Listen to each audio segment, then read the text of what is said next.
Di ara so adamha kadali ra sa adlaw mga busing. Domingo na po di ay. Ug mayong buntag day sa inyong tanan diha no. Adlaw day karong Domingo pero as usual duty gihapon mi kay dayo biya mi. Layo kay nimong lugar. Kailangan gyud na makakwarta mi kay kabalo na ka pamilyado pud biya ning uban akong trabahante. So wala gyud palampason naman ni Domingo pero karon among duty half day lang mi. Half day lang mi duty pero full time mi kay Domingo biya nabiya na yung mga siyempre mga incentive sa mga amo ang Domingo kay holiday man guna siya.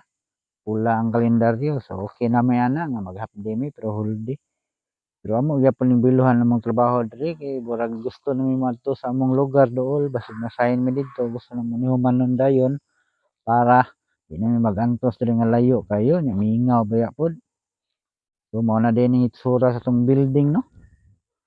Puti-puti na halos tanan kay pakyawan man ni diri ang pintor, ang ceiling ug ang kuan sa plumbing. So wala pang plumbing, pintor pa lang ning ceiling naa diri ug kanang mga electrician. So na puti-puti na ang building. So ceiling na lang ang dako nga trabaho og pintor, nga amo diring trabaho as admin is retouch na lang gyud.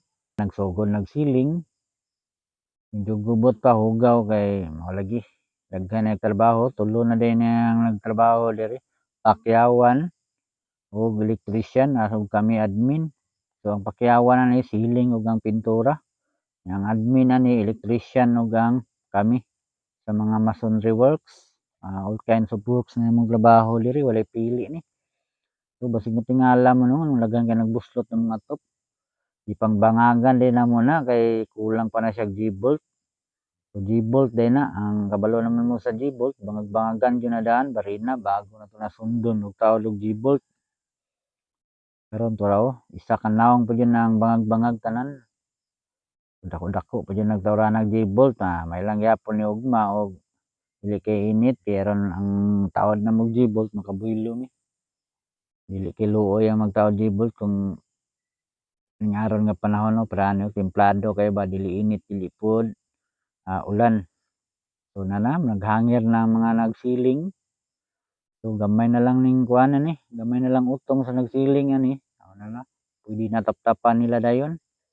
Pakyawan man sila si siyempre kusog yun sila.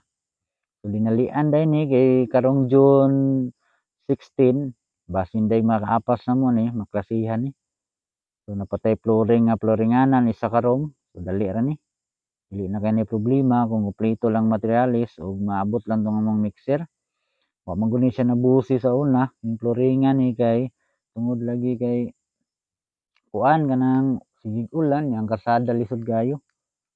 Gawas nga lisod ang karsada, kulang po namang materialis.